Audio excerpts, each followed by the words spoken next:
मरने के बाद कोई भूत क्यों बन जाता है? क्या आपने कभी रात के वीराने में इन्हें महसूस किया है? ऐसी भटकती अतृप्त आत्माओं के चुंगल में फंसे आदमी का क्या हाल होता है? भूखा प्यासा, बदले की भावना लिए, क्रोध, द्वेष, लोभ, वासना आदि इच्छाएं और भावनाएं मन में लिए मरने वाला शख्स अवश्य ही वो भूत बनकर भटकता है।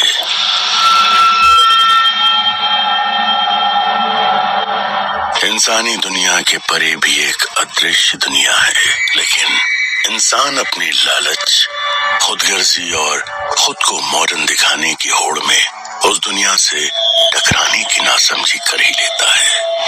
गांव के सभी लोगों के मना करने के बावजूद भी उस भूता हवेली के नए नए मालिक बने प्रभात और नीलिमा अपनी पहली रात गुजार रहे थे और अब सोने की तैयारी कर रहे थे। प्रभात इस वक्त नोवेल पढ़ने में बिजी था और वैसे भी 21st सेंचुरी में प्रभात जैसा एक मॉडर्न बिजनेसमैन ऐसी भूत प्रेत के लॉजिकल बातों पर कहाँ यकीन करने वाला था।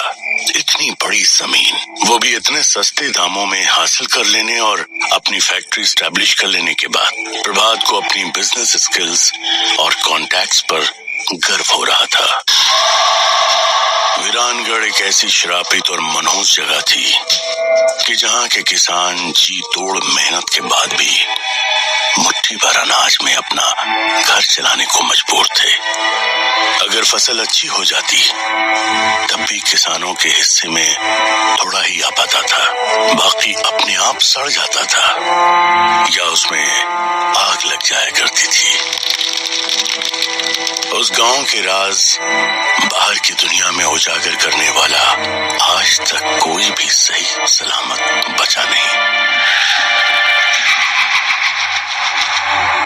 गांव को लेकर गांव के लोगों का गांव छोड़कर जाने का मतलब भी असमय दर्दनाक मौत को गले लगाना ही था। मिस्टर भारद्वाज उस फैक्ट्री की जमीन के साथ साथ ही अब वीरानगढ़ के उस रहस्यमय हवेली के भी मालिक बन चुके थे। उस हवेली के हर कमरे में बड़े बड़े झूमर लगे हुए थे, तलवारें और ढाल दीवारों पर जहां तहां टंगी हुई थी।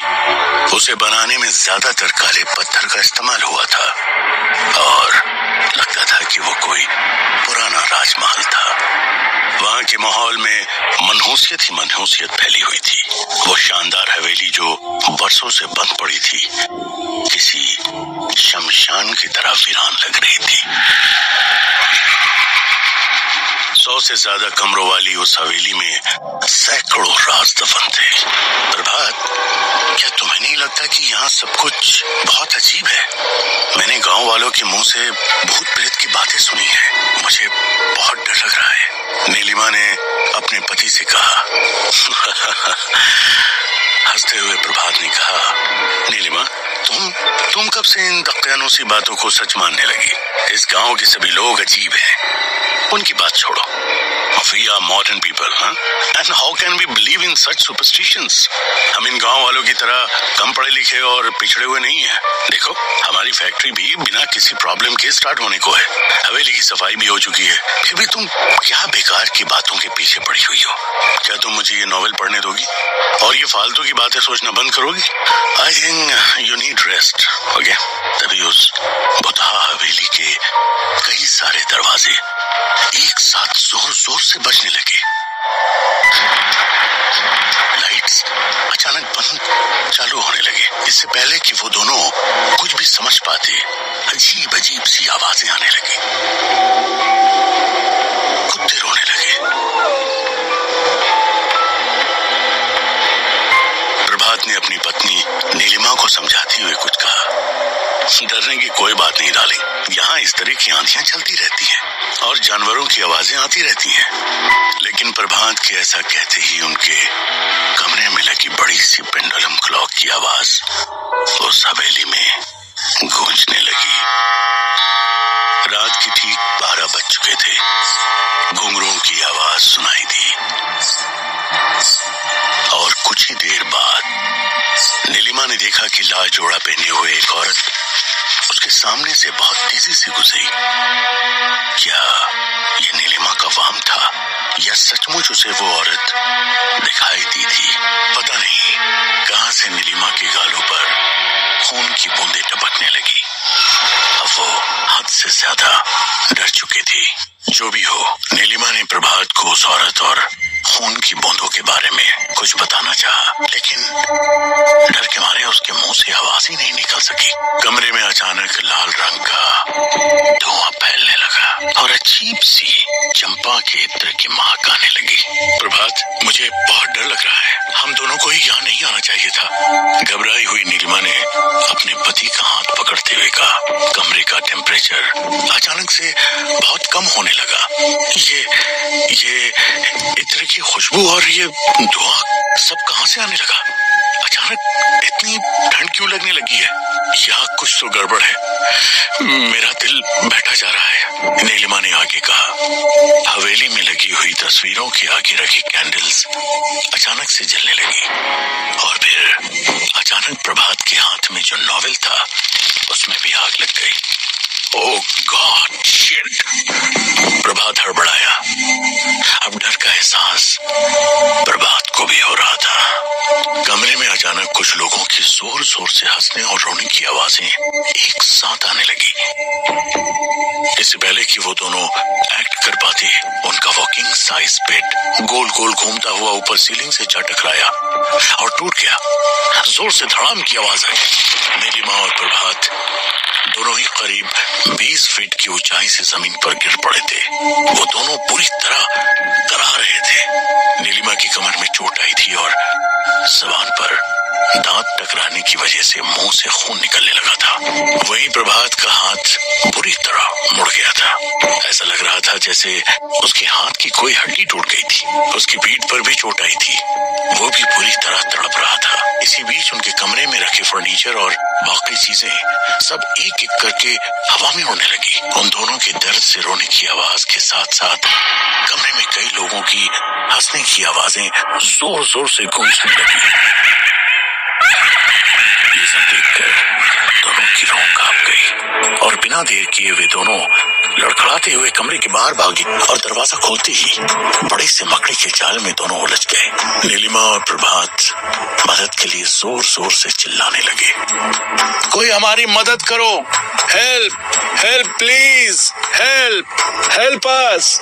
वो लोग इतनी रात में चिल्लाने के अलावा कर भी क्या सकते थे? वीरानगढ़ में मोबाइल नेटवर्क भी बहुत पुअर था, इसलिए वे लोग अपनी आवाज भी बाहर नहीं पहुंचा सकते थे। प्रभात, अगर हमें कुछ हो गया तो हमारे बच्चे सिद्धार्थ का क्या होगा? और हमने तो उसे कुछ बताया भी नहीं है। डर से कपकपाती रोती हुई नीलिमा ने अपने पति से कहा, ये सारी बातें बाद में करते हैं नीलिमा, पहले अपनी जान बचाओ और यहाँ से भागो, प्रभात ने कहा।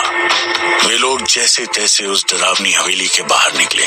वहां पर उन्होंने देखा कि सामने गार्डन में सफेद और उजले कपड़े पहने हुए एक लंबे बालों वाली औरत एक छोटे से बच्चे को गोद में लिए घूम रही थी। वो बच्चा बुरी तरह से रो रहा था। अरे अरे कोई हमें बचाओ, यहाँ सचमुच भूत है। Somebody please help us! प्रभात भी जोर जोर से चिल्लाने लगा। इससे पहले कि वो दोनों हवेली छोड़कर बाहर निकल पाते, हवेली का चैनल गेट दोबारा से लॉक हो चुका था। ये सब देखकर नीलिमा और प्रभात का कलेजा मुंह को आ गया था। उनका गला सूख चुका था, वे पसीने से तरबतर हो चुके थे। तभी अचानक से ऐसा लगा जैसे किसी अदृश्य शक्ति ने उन्हें जोर से अंदर की तरफ घसीटा हो। दोनों की दिल दहलाने वाली आवाज हवेली में गूंज गई और फिर वो आवाज धूमिल होकर शांत हो गई। अगले दिन जब सुबह हवेली का दरवाजा सभी को दोबारा से एक बार बंद दिखाई दिया और प्रभात और नीलिमा भारद्वाज बाहर दिखाई नहीं दिए, तो गांव वालों को बीती रात वहां क्या हुआ होगा इसे समझने में बिल्कुल देर नहीं लगी। उनके मैनेजर मिस्टर बजाज के दिमाग ने तो काम करना ही बंद कर दिया था। वो एक लॉयल और डेडिकेटेड पर्सन थे। उनकी काबिलियत पैसों की मोहताज नहीं थी। उन्होंने प्रभात को मना भी किया था इस हवेली में रहने से, पर प्रभात नहीं माना। हश्र ये हुआ कि उनका कोई अता पता नहीं लग पा रहा था। प्रभात और नीलिमा को ढूंढने में गांव में कोई भी उसकी मदद को तैयार नहीं था। ऐसे में मिस्टर बजाज ने प्रभात और नीलिमा का इकलौता बेटा सिद्धार्थ को खबर करना मुनासिब समझा। सिद्धार्थ एक बिजनेस कॉन्फ्रेंस में पार्टिसिपेट करने के लिए दुबई गया हुआ था और पिछले एक हफ्ते से वो वहीं पर था। सिद्धार्थ 23 साल का था, बहुत ही स्मार्ट और इंटेलिजेंट था। वो एक IIT ग्रेजुएट और IIM बैंगलोर से MBA होल्डर था। बचपन से ही उसके अंदर साइंटिफिक टेम्परमेंट और क्यूरियोसिटी औरों से काफी ज्यादा थी। उसके पेरेंट्स हमेशा से ये चाहते थे कि उनका बेटा अपनी स्टडीज वर्ल्ड के टॉप इंस्टीट्यूशंस में कर सके और एक टॉप का बिजनेस टाइकून बन सके। सिद्धार्थ लगभग वर्ल्ड की 50 कंट्रीज से उस कॉन्फ्रेंस में आए हुए अपनी उम्र से बड़े लोगों के बीच भी सबसे ज्यादा तारीफ बटोरने वाला शख्स बन गया था। उसके रूरल डेवलपमेंट को लेकर प्रेजेंट किए गए इनोवेटिव बिजनेस आइडियाज को बहुत ज्यादा अप्रिशिएट किया जा रहा था। सिद्धार्थ की मीटिंग ओवर ही हुई थी कि तभी उसके पास मिस्टर बजाज का फोन आया। सिद्धार्थ ने झट से फोन उठाया। हेलो अंकल, कैसे हो? मॉम डैड कैसे हैं? वो बेटा, मिस्टर बजाज हिचकिचाहट से कुछ साफ बोल नहीं पा रहे थे। सिद्धार्थ ने तुरंत समझ लिया कि कुछ गड़बड़ है। अंकल, सब ठीक तो है ना? सिद्धार्थ ने कंसर्न होकर पूछा। सिद्धार्थ, एक्चुअली मुझे समझ नहीं आ रहा मैं तुमसे कैसे कहूं बेटा, तुम यहाँ लौट आओ। इतना कहकर मिस्टर बजाज थोड़ी देर के लिए खामोश हो गए। अंकल, आप मेरी बेचैनी को बहुत ज्यादा बढ़ा रहे हो। आप मुझे साफ साफ बता क्यों नहीं रहे हो? सिद्धार्थ ने कहा। सिद्धार्थ, फोन पर सब कुछ बता पाना पॉसिबल नहीं है। तुम अगर हो सके तो नेक्स्ट फ्लाइट पकड़कर दिल्ली वापस लौट आओ। इतना कहकर सिद्धार्थ के मैनेजर मिस्टर बजाज ने फोन डिस्कनेक्ट कर दिया। मिस्टर बजाज की कॉल डिस्कनेक्ट करके बजाज जैसे ही मुड़ा, अचानक से उसके आगे एक बूढ़ा बाबा आके खड़ा हो गया। वो अजीब गरीब सा दिखने वाला बूढ़ा आदमी चेहरे से बहुत गंभीर दिख रहा था, जैसे उसने अपने सीने में कई खौफनाक राज छुपा रखे हो। एक बार तो बजाज उसे देखकर डर गया, पर तभी गांव वाले आपस में बातें करने लगे।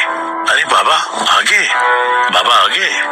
मिस्टर बजाज ने समझ लिया था कि ये बूढ़ा इस गांव का सबसे जानकार लोगों में है, जिसे पूरा गांव इज्जत देता है। इससे पहले कि बजाज कुछ पूछ पाता, बूढ़े बाबा ने उसे कहा, उसे यहाँ मत बुलाओ। एक बार फिर तबाही की आवाज मत दो, सब खत्म हो जाएगा। उसे रोक दो। बजाज ने हैरान होकर पूछा, किसे? बाबा ने कहा, अपने मालिक के इकलौते बेटे को। ये सुनकर बजाज के रोंगटे खड़े हो गए। लेकिन ऐसा आप क्यों कह रहे हो बाबा? मैनेजर ने पूछा। इसका जवाब तुम्हें यहाँ कोई नहीं दे सकता। बस इतना समझ लो कि इस गांव में जो एक बार आया तो वो कभी वापस नहीं जा पाया। हवेली का दरवाजा खुलवाकर तुम्हारे मालिक ने उन ताकतों को फिर से जगा दिया है। तुम मेरे पीछे आओ, मैं तुम्हें कुछ दिखाना चाहता हूँ। उस बूढ़े बाबा ने कहा, उस पेड़ से टंगी हुई उन तीनों लाशों को देखो।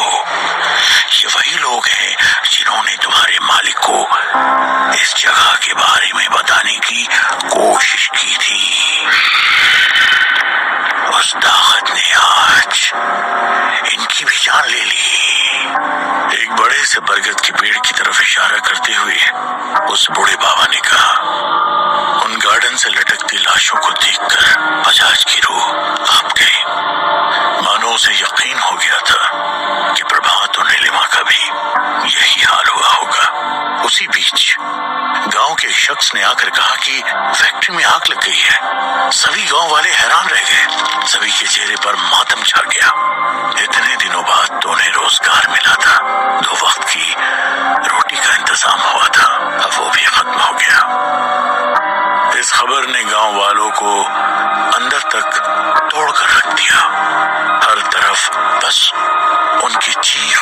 आवाज सुनाई देने लगी। हे भगवान, हे भगवान, हे भगवान, हे भगवान। ये तो सचमुच बहुत बड़ी मुसीबत है।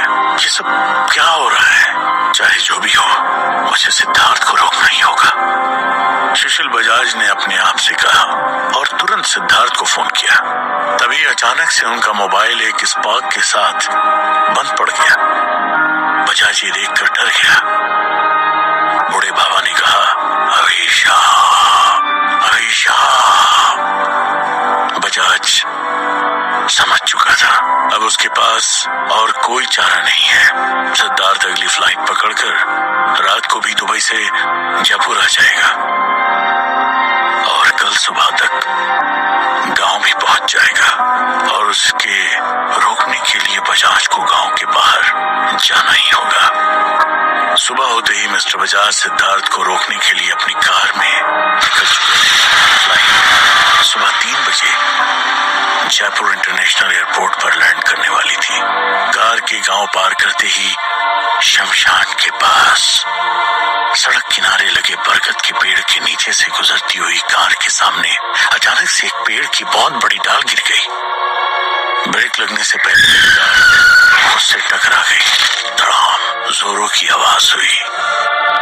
मिस्टर बजाज का सिर कार की स्टीयरिंग से बहुत जोर से टकराया। उनके सिर से खून की धार निकलने लगी।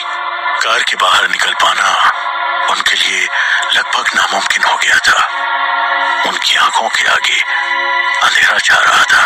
तभी अचानक कार के सामने के शीशे पर उन्हें एक बेहद खौफनाक चेहरा दिखाई दिया और डर और दर्द के मारे जोर से चिल्लाए। तभी एक पत्थर आके उनकी कार की खिड़की से टकराया और खिड़की का कांच टूट गया। सामने सिद्धार्थ खड़ा है। अंकल, डोंट वरी, मैं आ गया। सिद्धार्थ गांव के अंदर आ चुका था। उसे पास देखकर मानो बजाज ने स्ट्रगल करना छोड़ दिया और उनकी आंखों के आगे अंधेरा छा गया। अब क्या होगा?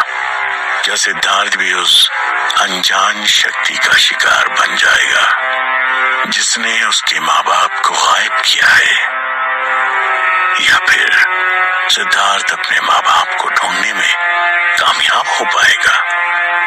आखिर कौन है ये शक्ति जिसने इतने सालों से गांव वालों का जीना हराम कर दिया है? उसके बारे में बातें करने पर लोग मारे क्यों जाते हैं? ऐसे अनगिनत सवालों का जवाब जानने के लिए सुनते रहिए।